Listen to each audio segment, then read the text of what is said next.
ఉద్యోగస్తులు కూడా అడుగుతున్నారు. మేము మరి ఉద్యోగ నిమిత్తం హైదరాబాదు, బెంగళూరు, పొరుగురులో ఉండటం జరుగుతుంది.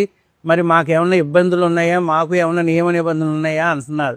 మీరు చక్కగా ఏలూరు రావచ్చు. అలాగే మీ ఉద్యోగాల వృత్తిపరంగా కూడా వెళ్ళి మీ ఉద్యోగాలు చేసుకునవచ్చు. దాంట్లో ఇబ్బంది ఏమీ లేదు.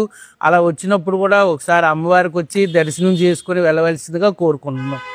అలాగే వ్రతాలు, కార్తీక నోములు కానీ, సత్యనారాయణ వ్రతాలు కానీ ఎటువంటివి కూడా చేసుకోకూడదు. ఎందుకంటే ఈ 4 దిక్కులు కూడా అమ్మవారి గ్రామంలో ప్రతి గడప గడపకు కూడా అమ్మవారు రోజు కూడా నగర సంచారం జరుగుతుంది. కాబట్టి కావున అమ్మవారిని ఎక్కువగా మనసు అంతరాత్మగా కూడా మనం మనసావాచ కర్మణ క్రియ ఎలా అనుకుంటామో అలాగే అమ్మవారిని ఎక్కువగా నామస్మరణ జరుగుతూ ఉండాలి.